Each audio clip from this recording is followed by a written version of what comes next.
Welcome to the deep dive. We sift through the sources, find the core of what matters. And today it's a profound and honestly just an incredibly somber deep dive. Yeah. The news has sent shockwaves, really. Yeah. Not just through boxing, but way beyond. Mm-hmm. We're here to try and honor and explore the life of Ricky Hatton, taken far too soon, just 46 years old. He Unbelievable. wasn't just a boxer, was he? He was the Hitman, a legend, genuinely one of the sport's most loved, most charismatic figures. Absolutely. That connection he had. So this deep dive, it's our way of paying tribute, trying to understand the complexity of his life, inside the ring and out. Our mission today really is to unpack the sources we have. Look at that incredible career, the very public personal battles he faced, and just the sudden, heartbreaking way he left us. Mm-hmm. We want to give you, our listener, a full, sort of nuanced understanding of the man behind that nickname, the fighter whose spirit, whose charm, captured hearts just as much as he captured world titles. Okay, let's try and unpack this. Yeah. The news has really cast a long shadow, hasn't it?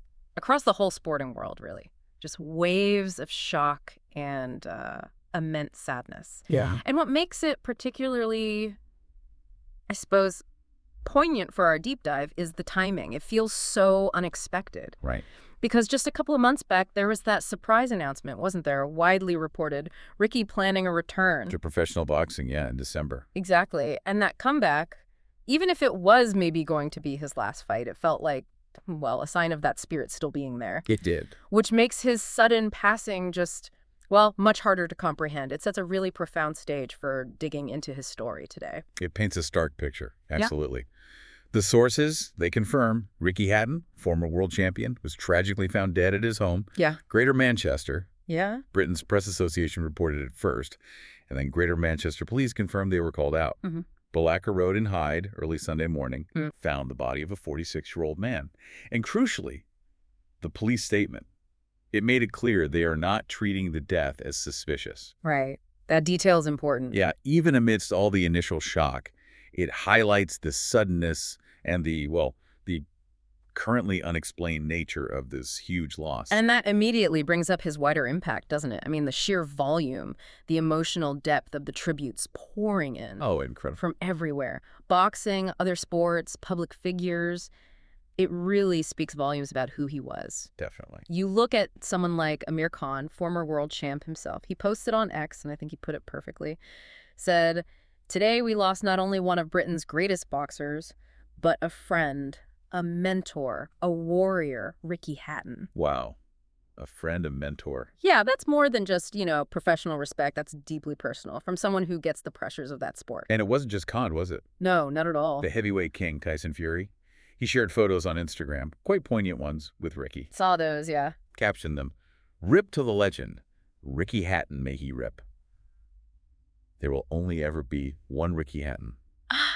Can't believe this so young. So young. For guys like Fury, the current titans, to react with that kind of raw emotion, that respect, it tells you the influence Hatton had. Yeah. He wasn't just some name in the history books. He was a mentor, a friend, a real inspiration to those who came after him.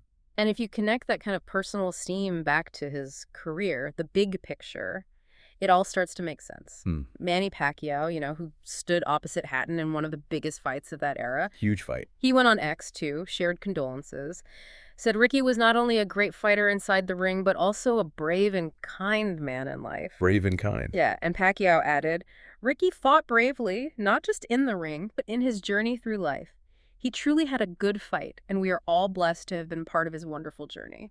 That specific mention, acknowledging his personal battles, even from a rival like Pacquiao, is a really insightful detail from the sources, I think. It is. It shows his struggles were known, and maybe even his courage in facing them was admired. His story isn't just about the charisma, though. It's undeniable skill, fierce determination. Oh, absolutely. Hatton didn't just win titles. He beat the absolute best. World titles, light welter, welterweight. Both weights, yeah. Faced legends, Pacquiao, Floyd Mayweather, Manny Pacquiao. But beyond all that, he built this almost fanatical army of supporters. Ricky's barmy army. Exactly, especially in the UK. They'd literally follow him across the Atlantic to Vegas for the big fights. Thousands of them. And that down-to-earth charm, that thing where he'd dramatically gain weight, then lose it all for a fight. The fat man hitman cycle. Yeah, it just endeared him to fans everywhere. Even someone like Wayne Rooney, former Man United striker, just said he was devastated. A legend, a warrior, and a great person. Shows his reach, doesn't it? Definitely. His appeal went way beyond boxing. And that connection with the fans, it wasn't just like a side effect of his success, it was fundamental to his legend. Right. He had this relatable vulnerability, something few elite athletes really show. The lad next door from Hyde loved his takeaways, struggled with his weight. Yeah, very relatable. Yet he steps in the ring to fight giants. And that authentic, almost self-deprecating thing, it paradoxically amplified his warrior status, created this bond with his audience that was more than just boxing fandom. It was something else, something unique. And that warrior spirit, it was forged early on. He dominated amateurs, domestic scene, building that huge fan base with that aggressive all-action style. Nonstop. But if you're looking for the moment he really arrived on the world stage, that key fight the sources point to. Gotta beat Tszyu. It has to be Kostitsu, 2005, the IBF World Super Lightweight title. Iconic. Just iconic. I mean, here's Kostitsu, pound for pound great, one of the most feared punchers around, only 2 losses before that fight. A monster. But Hatton, in front of that roaring home crowd, what was it, 22,000 in Manchester? Electric atmosphere. He just unleashed this relentless assault, forced you to retire on his stool. End of the 11th round. Didn't just win, he broke him down. Exactly. It wasn't just a win. It was brutal, gritty, a real coming-of-age performance. Solidified his place among the elite. He said himself later it was his greatest victory. You can see why. Oh, yeah. That was the moment the Hitman truly arrived globally. It really was a statement. And that win kicked off a period where he was genuinely at the top of the sport. Pinnacle. His former manager, Frank Warren, put it pretty well. Called him a superbly talented fighter who inspired a generation in a way very few had done before. Added he'll rightly go down as one of the modern greats. High praise, but deserved. And that kind of legacy, it isn't just built on wins, is it? It's personality, impact, a style that just grabbed people. Which makes you wonder then how that incredible high must have felt. And what happens when the adrenaline from those huge wins starts to fade. Yeah, they come down. His first pro loss came against Floyd Mayweather Jr., undefeated Floyd. Vegas, 2007. Massive spectacle, that fight. Huge. Clash of styles, biggest stage. Then, after a big homecoming fight at Man City Stadium, he worked his way back for another massive one. Manny Pacquiao, 2009. Oh, that fight. Yeah. Tragically ended in that devastating second-round knockout loss. Brutal. And after such a crushing defeat, the sources say he initially retired, which must have been incredibly tough for someone so driven, so competitive. That transition from world champ, national hero, to that kind of definitive loss must have been profoundly jarring. Yeah. And this is where you really start to see the human side of the Hitman, isn't it? That vulnerability that resonated with so many people. Definitely. The sources detail how, in the years right after that first retirement, he really grappled with huge personal challenges. Visibly put on weight, struggled significantly with depression, heavy drinking. There were even allegations of recreational drug use. Yeah, it was rough. And that stark contrast, from the disciplined, world-beating fighter to someone battling those intense personal demons. It highlights the immense, often hidden challenges athletes face when their careers end. When the structure disappears. Exactly. It's a stark reminder the fight doesn't always stay in the ring. It's such a crucial point, and one that often gets sort of swept under the rug with sporting heroes. Yeah. A fighter's identity, especially someone like Hatton whose persona was so tied to it, it's deeply intertwined with their job. Right. When that's taken away, it can leave this massive vacuum. Really hard to fill. His struggles weren't just personal, they were kind of emblematic of a bigger issue in pro sports. And the mental toll. Yeah, the emotional toll of retirement, searching for purpose after a life defined by competition. But that resilience, it's truly extraordinary when you think about it. From the depth of those challenges, Hatton mounted that comeback 4 years later. He did. Amazing effort. Okay. He lost to Vyacheslav Senchenko in 2012, and that marked his official pro retirement. but just the fact he managed to get back in the ring. After everything. Yeah, after battling such profound personal issues, many saw that, and the sources reflect this, as a personal triumph in itself. Definitely. It spoke to that unwavering spirit, his deep love for boxing, and just his courage to face his demons head on. The British Boxing Board of Control said they were very saddened by his passing, which reflects the deep respect he had throughout his entire career, even the later, tougher parts. It is extraordinary. And connecting that resilience to his more recent stuff, just 2 months ago we had that surprise announcement. The comeback plan again. Yeah, planned return to the ring in December, an exhibition bout against Isa Aldaa in Dubai. Right. And this came after he'd found real success as a trainer, mentoring guys like Zon Natsakianov to a world bantamweight title in 2017. So he was still deeply involved. Absolutely. His life was one of constant engagement with the sport, finding new ways to contribute, always fighting, always pushing forward. Even while, as we now tragically understand, grappling with deep personal issues underneath it all. Yeah. That planned return wasn't just another fight announcement. It felt like it symbolized a whole personal journey. A statement that even after those public struggles, he still had that fighter's spirit. Finding a new path back. Yeah, with the added wisdom, perhaps, of those battles. What consistently stands out, though, when you look at all the sources, is how open he was about those struggles. Yes, remarkably so. Hatton was incredibly candid about the mental health issues he went through after retiring.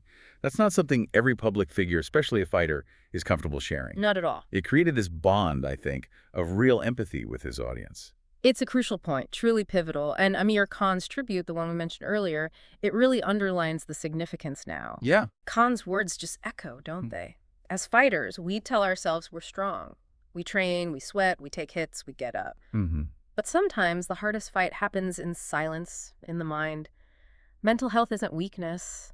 It's part of being human. So important. And we must talk about it. We must reach out. We must lean on each other. Those words speak to something universal, right? Doesn't matter if you're world champion or not. Exactly. Hatton's willingness to talk about his vulnerabilities, even as this tough, seemingly invincible fighter, it made him not just more relatable, but in many ways, profoundly more inspiring. Yeah. He sort of gave permission, through his own honesty, for others to acknowledge their own hidden battles. Before we wrap this up, we should also mention his lifelong passion outside the ring, Manchester City. Oh yeah, massive City fan. The club put out a statement called Ricky, one of City's most loved and revered supporters, said everyone at the club sent heartfelt condolences. There was even a minute of appreciation planned for him at the Derby against United on Sunday. That shows just how embedded he was, not just in boxing, but in his community, in the hearts of local fans. The brutes. So Ricky Hatton's enduring legacy. It's so much more than just the phenomenal boxer, the guy who won world titles at light welter and welter. Much more. He was this charismatic figure, the Hitman, who connected so deeply with fans, inspired so many with that all-action style, that genuine, unfiltered personality. He really embodied that spirit of a working-class hero, fought with heart, never gave up, even when the odds looked stacked. And the circumstances of his death, just 46, truly shocking, leaves a huge void. It'll be felt for a long, long time. And his life ending so tragically short, it really compels us to focus back on that vulnerability he showed, discussing his mental health. Amir Khan's quote about the hardest fight happens in silence, it just takes on this even more poignant, critical meaning now, doesn't it? That really does. It underscores, with heartbreaking clarity, the absolute necessity of that conversation, and how Hatton's story, sadly, reinforces how vital it is. His personal journey, public triumphs, profoundly private battles, it connects to that broader human experience, doesn't it? Facing unseen fights, something so many of us navigate every day, his openness, his struggles, his resilience. It all adds up to a legacy far beyond the boxing ring. Ricky Hatton's life really was a testament to fighting bravely. Inside the ring, yes, against legends like Mayweather, Pacquiao. Yeah. But also in that incredibly public yet deeply personal journey through life itself. Yeah, both battles. His openness about the struggles after retirement, even with that planned comeback, his success as a trainer, it leaves us pondering those quiet battles so many face, often hidden behind, a veneer of strength, public expectation. So what does his story reveal to you about the true meaning of strength? Of resilience? That's something to carry with you, I think. A thought to really mull over long after this deep dive ends.